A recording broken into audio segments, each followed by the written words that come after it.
नमस्कार दोस्तों, कैसे हैं आप सब लोग। आप सब लोगों का बहुत बहुत स्वागत है आपके अपने चैनल आर्क स्टडी में। और दोस्तों, अभी तक अगर आपने चैनल को सब्सक्राइब नहीं किया तो सबसे पहले चैनल को सब्सक्राइब कर लें, साथ में बेल आइकन भी दबा दें ताकि आपको हमारी लेटेस्ट वीडियो सबसे पहले देखने को मिलती रहे।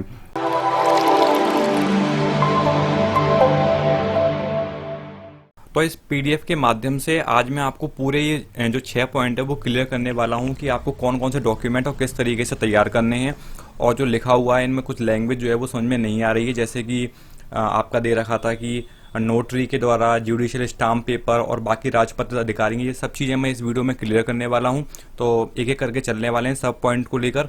तो सबसे पहले मैं आपको बताने वाला हूं खंड आवंटन प्रमाण पत्र के बारे में, कि आपको इसके बारे में तो पता ही होगा। आपको जो है विभाग के द्वारा जो मेल प्राप्त हुआ था और इस पर आपको अपने मेल पे जो है वो एक खंड आवंटन प्रमाण पत्र प्राप्त हुआ था, बस उसी का आपको एक प्रिंट आउट जो है वो निकालना है और उसको आपको लेके जाना है। तो ये तो हो गई आपकी खंड आवंटन प्रमाण पत्र की बात। अब सेकंड पॉइंट चलते हैं कि नोटरी के द्वारा प्रमाणित संलग्न शपथ पत्र पर ₹10 के नॉन जुडिशियल स्टाम्प पेपर पर आपको एक जो है वो शपथ पत्र बनवाना है। तो सबसे पहले मैं आपको दिखा दूं कि इसका जो शपथ पत्र की जो लैंग्वेज होगी वो आपकी किस तरीके की आपको जो है वो उस शपथ पत्र पर बनवानी है। तो पहले मैं आपको दिखा दूं पीडीएफ के माध्यम से।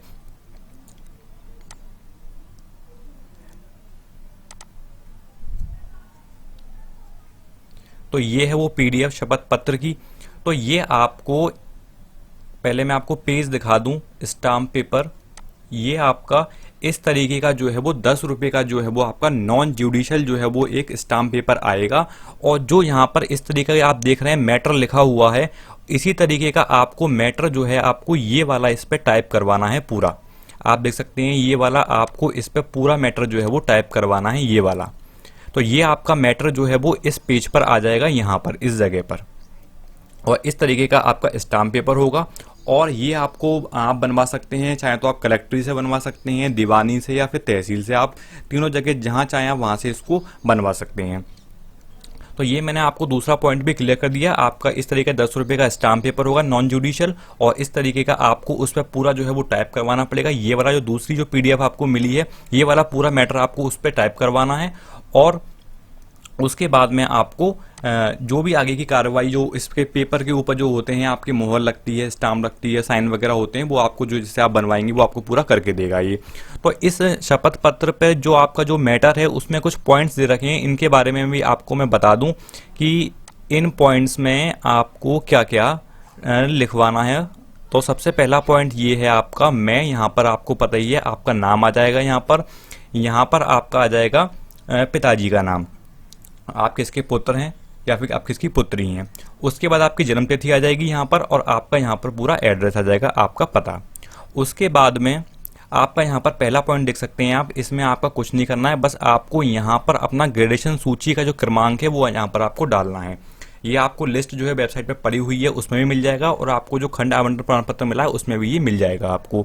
दूसरा पॉइंट आप देख सकते हैं यहाँ पे सिंचाई यांत्रिक विभाग की खंड आवंटन समिति द्वारा मुझे, यहाँ पे आपको अपने खंड का नाम डालना है। जैसे कि आप डाल सकते हैं जो आपको पीडीएफ मिली थी जिसमें पूरी लिस्ट थी खंडों के बारे में, आप देख सकते हैं। बाकी आपका जो खंड आवंटन प्रमाण पत्र है उसमें भी आपको पूरा खंड के बारे में दे रखा है कि आपको कौन सा खंड मिला है, तो उसी खंड के बारे में आपको यहाँ पर डाल देना है। तीसरा यहाँ पर आ रहा है, इसमें आपको कुछ भी नहीं करना है। इसमें लिखा हुआ है मेरे विरुद्ध देश या प्रदेश में किसी भी थाने में आपराधिक कृत्य का कोई वाद प्रचलित लंबित नहीं है, यदि कोई प्रकरण हो तो उसका विवरण संलग्न किया गया है। तो इसमें आपको कुछ भी नहीं करना है। चौथे पॉइंट पर जाते हैं, मेरे विरुद्ध देश में प्रदेश में किसी न्यायालय में कोई वाद प्रचलित लंबित नहीं है, यदि कोई प्रकरण हो तो उसका विवरण संलग्न किया गया है। तो इसमें भी आपको कुछ नहीं करना है। पांचवा पॉइंट देखते हैं, मैं अविवाहित या विवाहित हूं, जो लागू ना हो उसे काट दें। जैसे कि आप विवाहित हैं तो आप विवाहित पर टिक कर दें, इसको काट दें। अविवाहित हैं तो इस पर टिक कर दें और इसको आप काट दें। छठवें पॉइंट पे चलते हैं, विवाहित होने की स्थिति में मैं घोषणा करती हूँ कि मेरा एक ही पति पत्नी है जिसका नाम श्रीमती या श्री। यहाँ पे आपको अपने पति का या अपनी पत्नी का नाम लिखना है अगर आप मैरिड हैं तो, नहीं तो आपको इसको ब्लैंक छोड़ देना है अगर आप अविवाहित हैं तो। आगे 7वें पॉइंट पे चलते हैं। सिंचाई विभाग उत्तर प्रदेश में मेरे निम्न निकट संबंधी कार्य रहते हैं। यहाँ पे आपको क्रम संख्या लिखनी है उनकी। अगर आपका कोई सगा संबंधी जो है वो सिंचाई विभाग में है उत्तर प्रदेश के, तो आपको इसको फिल करना है, अन्यथा आपको इसको ब्लैंक छोड़ देना है, इसमें आपको कुछ भी नहीं करना है अगर आपका कोई भी रिलेटिव जो है वो सिंचाई विभाग में नहीं है। 8वें पॉइंट पे चलते हैं। उपरोक्त सूचनाएं स्वयं मेरे द्वारा दी गई हैं, प्रमाणिक है। यदि किसी स्तर पर कोई सूचना गलत पाई जाती है तो मेरी सेवाएं तत्काल समाप्त कर दी जाएं। इसमें भी आपको कुछ नहीं करना है और यहाँ पे आपको अपने साइन कर देने हैं और डेट डाल देनी है। बस आपको इसमें इतना ही करना है और आपको कुछ नहीं करना है। और इसको टाइप करवाना है आपको इस वाले 10 रुपये के जो है नॉन जुडिशियल स्टाम्प पेपर पर आपको टाइप करवाना है। बस, तो आपका ये दूसरा पॉइंट भी क्लियर हो गया।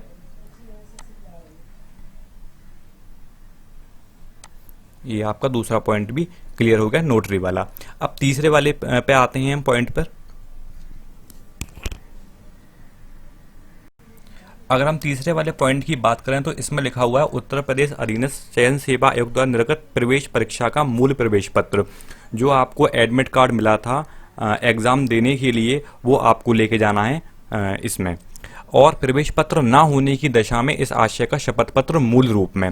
अगर आपका एडमिट कार्ड जो है वो खो गया है तो आपको जो है उसका ही एक शपथ पत्र बनवाना है। आप देख सकते हैं जैसा कि मैंने आपको बताया था 10 रुपये के नॉन जुडिशियल पे इसी तरीके के स्टाम्प पेपर पे आपको लिखवा देना है और इसी तरीके के पेपर पे जो है वो आपका शपथ पत्र बनेगा अगर आपका एडमिट कार्ड जो है वो खो गया है तो। अगर नहीं खोया है तो आप उसका प्रिंट आउट या फिर जो मूल लिखा हुआ है मूल भी ले जा सकते हैं, साथ में प्रिंट आउट भी उसका ले जा सकते हैं आप। चौथा पॉइंट आता है आपका आयु, शिक्षा, जाति और स्थायी पते के मूल प्रमाण पत्र जिनकी प्रतियां की उत्तर प्रदेश अधीनस्थ सेवा चयन आयोग को प्रेषित प्रार्थना पत्र के साथ संलग्न की गई थी। आपको आयु की, अपनी शिक्षा की और जाति की और स्थायी के जो आपके मूल प्रमाण पत्र हैं वो आपको लेके जाने होंगे।